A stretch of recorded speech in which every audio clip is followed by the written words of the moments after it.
김관욱 계명대 교수, 최수영 시사평론가와 함께해요. 이 얘기를 비롯해서 정치권 이슈들 분석해 보도록 하겠습니다. 어서 오십시오. 안녕하세요. 먼저 지금 100조 원이 대선 레이스의 화두가 됐습니다. 김종인 총괄선대위원장이 자영업자 손실 보상 꺼내놓은 이 자금 규모인데 여기에 대해서 이재명 후보 들으신 것처럼 받겠다, 논의하자. 근데 조금 전에 오늘 오전에 국민의힘 회의에서는 민주당과 협상 대상이 아니다라고 또 김종인 위원장이 못을 박았습니다. 마치 밀고 당기기, 또 이것이 하나의 대선 쟁점화가 될 조짐이 보이고 있는데 어떻게 현재 상황 평가하십니까? 될 것 같아요. 그런데 이 사안은 사실 초당적인 사안입니다. 민생 사안이에요. 그러니까 지금 코로나 상황이 더 악화되면서 사실 뭐 소상공인, 자영업자 더 피해가 이제 예상이 되거든요. 예. 지금 사실 우리가 지원을 해야 되는 아주 중요한 시기면은 분명해요. 그런 차원에서 본다면 저는 김종인 총괄본부장이 지금 이 말을 꺼낸 건 시기적으로 매우 적절하다라고 생각을 합니다. 예. 거기에 대해서 또 지금 이재명 후보가 아주 뭐 환영의 표현을 지금 하고 있잖아요.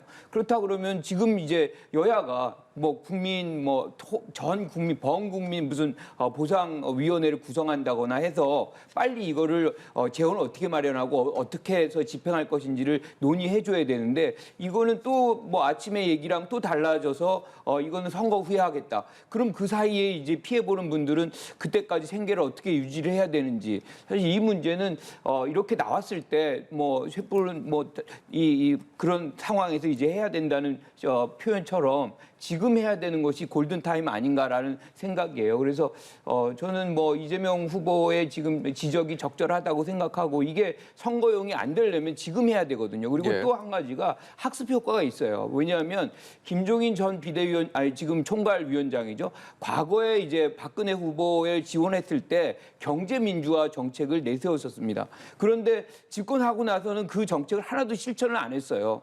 그러니까 집권 후에 또 다시 이것이 실천이 안 된다 그러면 이분들 지금 보상이 안 될 수도 있는 거 아닙니까? 그러니까 아예 지금 얘기 꺼낸 마당에 여야가 다 합의를 보고 있으니까 지금 실천한다 그러면 그 약속도 지키는 것이고 그 이후에 과거에 어떤 지키지 못한 약속도 이번만은 지킬 수 있는 거 아닙니까? 그래서 예. 저는 뭐 당장이라도 지금 여야가 만나서 이거는 추진을 해야 된다 이렇게 생각합니다. 공을 던지니까 그 공을 받아서 다시 던지고 또 다시 던지고 뭐 지금 이 과연 지원 규모를 또 언제쯤 어떤 정도로 해야 될지에 대해서 여야 양강 후보들 간의 이 이른바 견해차가 조금씩 드러나고 있습니다. 그러니까 지금 김 교수님 말씀하신 것처럼 이게 코로나 이제 지원금, 그러니까 소상공인 대책 지원금이 아마 이번 주를 기점으로 해서 최대 이슈가 될 겁니다. 네. 이제 실제로 지금 국민이 체감하고 있는 위기 지수가 굉장히 높고 또 방역뿐만 아니라 방역으로 인한 경제 피해 이게 상당히 심각하기 때문에 누가 영세 자영업자와 소상공인의 이런 어려움들을 방기하자 누가 여기서 또 손을 들겠습니까? 다 100% 동의하고도 남죠. 그래서 저는 이제 김종인 위원장이 100조 이야기한 건 아마 제가 보기에 기금 성격이에요. 그러니까 이게 언제까지 갈지 모르니까 두텁게 방파제를 쌓는 차원에서 기금을 우리가 조성하자는 이야기를 한 거고 당장 지금 현안으로 떠오른 거는 50조 원 규모의 그러면 추경을 편성해서라도 예. 소상공인에게 지원하자 이 얘기잖아요. 이제 윤석열 후보가 그런 50조 원 지원 얘기를 했으니까. 근데 저는 전 당연히 좀 필요하다고 봅니다. 여야 협의해야죠. 근데 먼저 선행돼야 될 게 이 피해 실타와 액수에 대한 구체적인 추산 과정이 먼저 나와야 돼요. 무턱대고 집행하면은 안 됩니다. 이재명 후보가 조금 전에 기자회견에서 특별한 재앙에는 특별한 보상이 필요하다고 했는데 특별한 보상에만 방점이 찍힌다 그러면 나중에 이것이 또 형평성의 문제라든가 적절했느냐의 문제가 또 나올 수 있어요. 말하자면은 여기에 세금이 들어가든 빚이 들어가든 국채가 들어가든 뭐 어떤 게 들어가더라도 예. 국민적 동의가 있어야 된다고 보기 때문에 이 부분에 대한 여야 합의가 먼저 우선돼야 되고 저는 당정을 떠나서 민간과 정부가 먼저 이 피해 실태, 그다음에 구체적 액수 여기에 대한 좀 조사위원회를 구성을 해가지고 여기에 대한 먼저 선결적인 걸 해서 국민의 동의를 얻는 게 저는 순서라고 보고 당장 600조의 지금 올해 예산이 승인난 지가 지금 잉크가 채 마르지도 않았는데 네. 또다시 50조 원 규모로 하자 그러면 어떤 국민이 쉽게 동의하겠습니까? 이런 부분에 대해서는 전체적인 큰 틀, 지원은 동의하더라도 예. 구체적인 액수 재원 마련, 피해 실태, 그다음에 그 금액 이런 부분들은 조금 더 디테일하게 조율될 필요가 있다. 지금부터 당장 시작을 해야 된다고 저도 생각합니다. 예. 현실적인 합의가 좀 우선시 돼야 된다라는 말씀이신데 뭐 코로나 리더십 경쟁이 이렇게 본격화가 되면서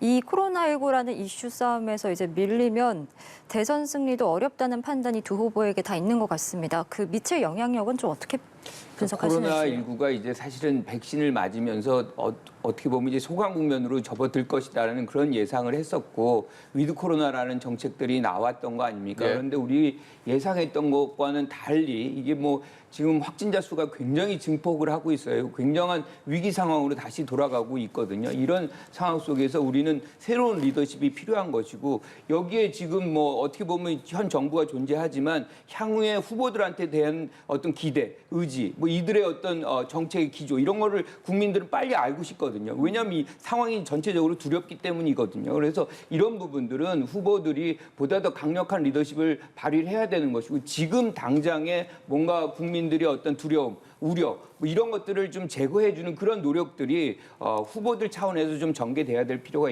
있겠다 이렇게 봅니다. 예. 다음 주제로 좀 넘겨보겠습니다. 또 다른 이슈를 몰고 오고 있는 관심을 집중시키고 있는 주제입니다. 노재승 국민의힘 공동선대위원장 얘기를 해볼 텐데요. 국민의힘 선대위 내부에서 여러 의견이 엇갈리는 것 같습니다. 자진 사퇴해야 된다라는 얘기 있고 본인은 자진 사퇴 의지를 밝히지 않고 있는 상황에서 강제 사퇴를 시켜야 된다는 얘기도 있고요. 윤석열 후보는 구글링을 좀 하고 있다. 어떤 발언을 했는지 이런 얘기를 오늘 했습니다. 이 상황 어떻게 진단하고 계신지 궁금합니다. 구글링이라는 표현하면 사후 검증하고 있다는 그런 뜻이겠죠. 저는 어쨌든 지금 이 노 선대위원장의 문제가 저는 지금 사실 국민의힘의 발목을 잡고 있는데 저는 이 문제에 대해서는 조금 더 신속하고 좀 결단적인 처리가 필요하다고 봅니다. 결국은 지금 그렇잖아요. 2030의 이 청년을 영입한 사실 대표성 가지고 영입해서 예. 공동선대위원 중거 아닙니까? 2030은 보수 진보에 연연한 사람들 아니에요. 이념적 균형에 상관이 없어요. 오직 실용적. 누가 실용적인 리더십을 발휘할 것인가. 그리고 사실은 어떤 이념보다는 이익에 관련된 자기 세대 이익에 관련된 그런 데면 민감하기 때문에 저는 왜 자꾸 중도를 지향한다 그러면서 저렇게 사실 과거에 물론 사인의 발언이었지만 저는 그렇게 생각합니다. 사인의 발언이 이어도 더 중요하다고 생각하는 거예요. 왜냐하면 어떤 한 사람의 미래를 보기 위해서는 그 사람의 살아온 길을 보면 되는 겁니다. 예. 살아온 길의 총합이 그 사람의 현재이고 미래일 수 있기 때문에 그런 점에 대해서는 이건 사인의 발언이었기 때문에 지금의 잣대로 보면 조금 뭐 후회스럽지만 그걸 그렇게 잘못이라고 할 수 있느냐의 문제는 저는 다르다고 봐요. 어쨌든 지금의 공인에 왔으면 그 사인의 활동 결과물이 묻혀서 지금 결국 합해서 공인으로 온 거기 때문에 이 부분에 대한 것은 사후 검증이라는 말로 저는 가질 수 없다고 보고 어쨌든 국민의힘이 중도 소구하고 그다음에 더 큰 이제 중원의 바다로 나가겠다 그렇게 마음 먹었으면은 이 점에 대해서 조금 결단하는 게 필요하다. 자꾸 뭐 보니까 왔다 갔다 하는 것 같은데 저는 네. 노재승 위원장이 꼭 뭐 어떤 잘못을 했다. 그건 뭐 사실은 본인의 자기 지금에 돌이켜보면 후회스러운 일이 있다고 얘기는 하지만 저는 여기는 선대위의 문제고 이거는 윤석열 캠프가 인선을 통해서 가야 할 방향성을 제시하는 거기 때문에 이 부분에 대해서는 조금 노 위원장의 그 심경과는 별도의 결단이 필요하다. 저는 그렇게 생각합니다. 예. 윤석열 선대위의 어떤 단호함도 현재로서 많이 좀 부족해 보인다. 그렇죠. 이런 의미입니까? 이 이슈를 가지고부터 이틀째 끌고 있잖아요. 과거 나왔던 이제 누굽니까 저 김성태 의원의 문제라든가 이런 데 대해서는 함익병 씨에게 대해서는 바로 즉각적인 말하자면 결단을 내렸는데 이 네. 부분에 대해서는 이렇게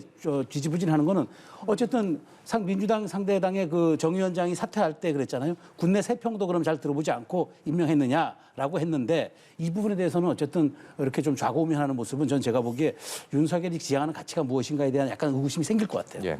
인선과 관련해서 이렇게 계속해서 이제 논란이 있고 이것이 아무래도 후보에게 부담이 되지 않겠습니까? 그렇죠. 그런데 이 부분을 지금 말씀하신 대로 과감하게 처리를 못할 겁니다. 지금 이양수 대변인이 그 부분에 대해서 언급한 게 있어요. 2030의 대표로 모신 분인데 이들의 어떤 정서를 대변해야 되는 거 아니냐. 그런데 저는 거기에 동의를 안 하거든요. 이분이 2030 세대의 그 뭔가 대표성을 갖는다? 그러면 5.18을 폭동이라고 볼 수 있고 우리가 지금 조금 전에 얘기했던 국민재난지원금을 개밥이라고 얘기하는 분을 2030의 대표라고 지금 국민의힘은 받아들이고 있는 건가요? 이건 저는 국민에 대한 모독인 것이고 아무리 이제 표가 좋아도 이런 역사 의식이 없는 분을 위원장으로 계속해서 유지시키고 이러고 있다는 것 자체가 사실은 지도력 지휘력 뭐 이런 리더십이 전혀 없어 보이는 그런 장면이라고 저는 생각을 해요. 그래서 국민들의 어떤 이 민심이 이런 부분에서 점차적으로 이반이 될 수밖에 없는 그런 장면이 저는 반복적으로 나오는 것이고 그게 인선에서 나오잖아요. 함익병 씨 예. 그리고 김성태 뭐 전 의원 뭐 등등의 부분에서 상당한 이제 논란이 있었음에도 이게 반복적으로 나오는 것은 검증이 안 되는 건데 왜 네. 검증이 안 되냐? 이 부분들이 소위 말해서 우리가 얘기하는 삼각체제. 그러니까 후보가 뭐 선호를 해가지고 이제 영입을 했거나 아니면 뭐 총괄 선대위원장이라든가 아니면 당 대표라든가 이렇게 높은 분들이 뭐 영입을 하겠다 그러니까 검증을 못 하는 거예요. 네. 그러니까 무작정 이제 데리고 나서 과거에 했던 언급들을 이렇게 살펴보니까 반국민적인 어떤 언급들이 이렇게 뛰쳐나오는 것이고 이거를 계속해서 우리가 보고 있어야 되는 장면이거든요.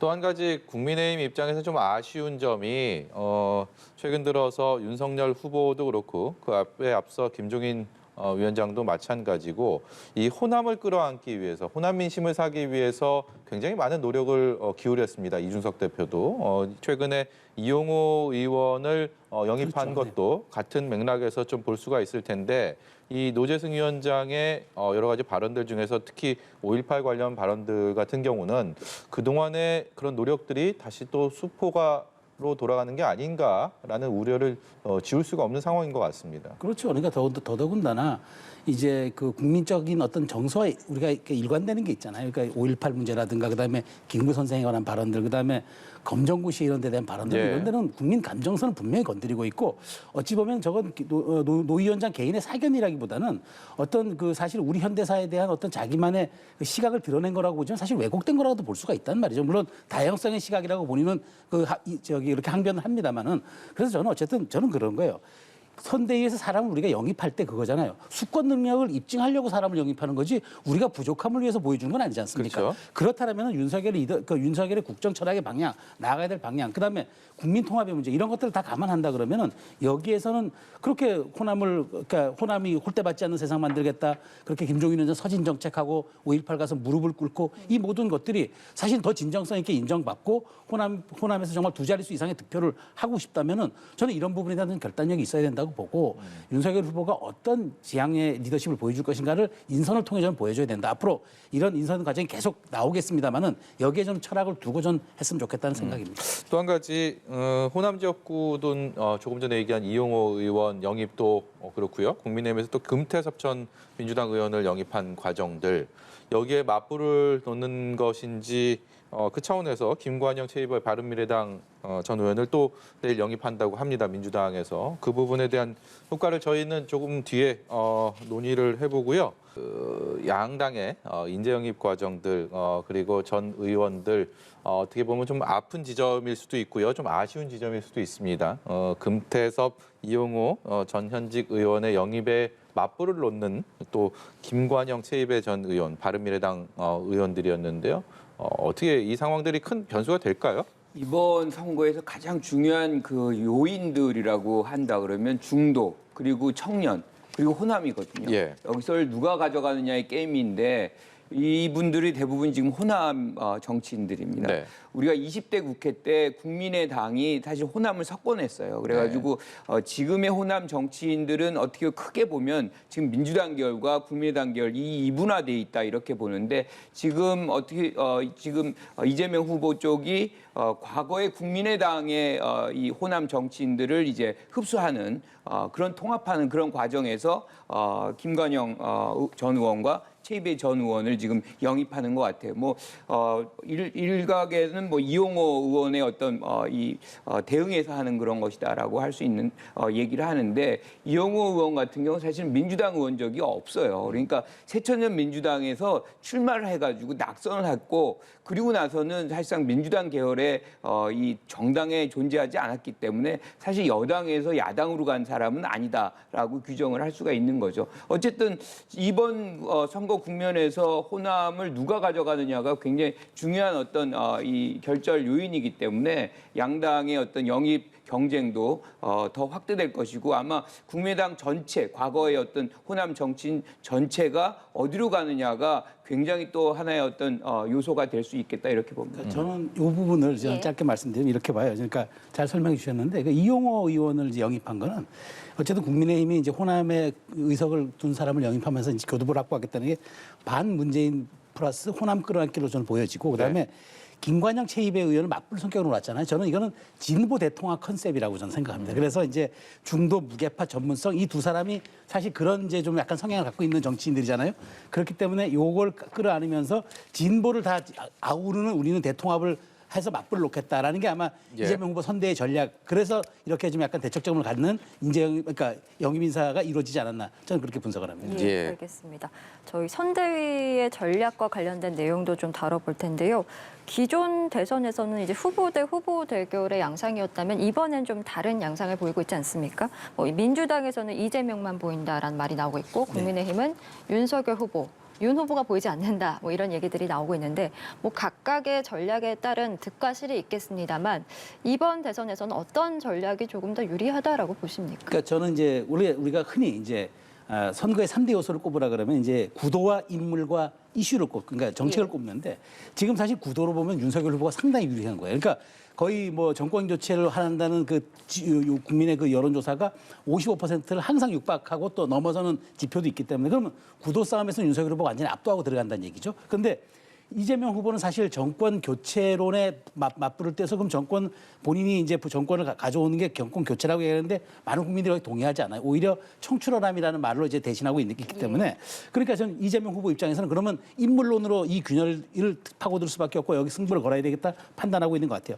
이 정책이라는 게 지금 백조원들 얘기가 나왔지만 여기서는 정말 우열을 가리기가 어려운 상황으로 가기 때문에 맞불을 놓고 또 다시 이제 또 묶고 더블로 가도 나올 수 있고 이렇기 때문에 여기서 우열을 가기가 쉽지 않아요. 그래서 이제 다만 그러다 보니까 이제 국민의힘 선대위에서는 윤석열, 김종인, 그다음에 이준석의 이 3두 체제로 가면서 이른바 빅 스피커들이 계속 이제 이슈를 분산하는 그런 이제 효과를 갖고 있는데 이재명 후보 입장에서는 본인이 완토부를 지금 수행하면서 모든 이슈의 주도권을 갖고 인물론으로 소구하는 건 좋긴 한데 이 부담이 모든 이슈에서 또 본인이 다 이 화살을 짊어져야 한다는 일종의 방파제가 없이 본인이 다 이걸 커버해야 된다는 그런 위험에 노출되기 때문에 어쨌든 이 캠페인은 이런 방향, 전략적 방향으로 진행되겠습니다만은 어떻게 각 캠프가 이것을 제대로 판단했는지 여부는 제가 보기엔 1, 2주 정도 여론조사가 좀 가늠하지 않을까 그렇게 생각이 듭니다. 네, 시간은 거의 다 됐는데요. 김관욱 교수께서도 이 부분을 한 말씀 짧게 대통령은 듣도록 한 명인데 세 명의 얼굴이 나와 있어요. 지금 국힘은. 이것이 잘 되고 한 몸처럼 움직이면 아마 효과가 있을 수 있겠다 생각하지만 예. 우리가 2, 3주 전 동안 봤던 그 모습이 재현될 가능성도 충분히 있거든요. 이 3인이 하나의 사람이 아닙니다. 다른 생각을 갖고 있고 벌써부터 50조와 100조가 다르잖아요. 정부 부채 더 늘릴 수 있다는 것과 늘리지 말아야 된다는 게 후보 생각인데 총괄본부장은 또 늘려야 된다라고 얘기하는 것. 이 이견을 이것이 증폭될 때 이것을 누가 그러면 수렴을 해가지고 하나의 정책화 만드느냐, 갈등이 터졌을 때 그걸 수습 누가 할 수 있느냐 이런 문제 또 남아 있는 불씨라고 볼 수 있기 때문에 온전히 사실은 후보의 우리가 능력을 검증하고자 하는 이런 시점에서 이렇게 3인 체제를 하는 것 자체가 사실은 국민에 대한 도리는 좀 아니다 이렇게 생각합니다. 예, 저희 유시민 전 이사장 이야기 좀 마지막으로 해보고 싶은데. 라디오 방송에 등장한 유시민 전 이사장이 이재명 후보를 발전도상인이라 이렇게 규정을 하면서 흠이 많다는 것은 흠이 아닌 상처다 이렇게 강조를 하게 됐고 또 조국 사태와 관련된 사과와 부분에서도 조국 역시도 그 부분을 좀 이해할 것이다라는 취지의 이제 발언을 했습니다. 유 전 이사장이 이제 등장을 해서 이렇게 지원 사격에 나섰는데 이재명 후보 입장에서는 좀 어떻게 받아들여야 할까요? 그러니까 저는 이제 1년 8개월 만에 이제 정치 비평 안 하겠다고 했는데 이제 정치 비평의 현장에 들어왔잖아요. 예. 저는 어쨌든 이게 전반적인 민주당, 그러니까 진보 진영의 위기감을 반영한 거라고 봐요. 그러니까 발전 도상인이라고 그랬는데 우리가 한때 개발 도상국이었잖아요. 그걸 아마 차용해서 그렇게 얘기한 것 같은데 저는 어쨌든 유시민 이사장의 참전으로 인해서 진보 진영을 확실하게 조금 더 이렇게 큰 스피커를 가지면서 오히려 진영 결집을 하는데 상당히 유리한 점이 될 것입니다. 더구나 조국 사태에 대해서도 본인이 사과를 하고 넘어갔기 때문에 이른바 조국의 강도 넘어선 것 같은데 네. 다만 워낙 호불호가 분명한 정치인이라 예. 중도의 또 소구력은 어떨지 저는 유시민 이사장의 발언은 진영 결집에는 대단한 역할을 하겠으나 중도에 주는 메시지가 과연 순기능적인 메시지가 있을지 그 부분 한번 좀 지켜볼 필요가 있겠다는 생각입니다. 이제 두 분 말씀 여기까지 좀 듣도록 하겠습니다. 지금까지 김관옥 계명대 교수, 최수영 시사평론가였습니다. 오늘 말씀 고맙습니다.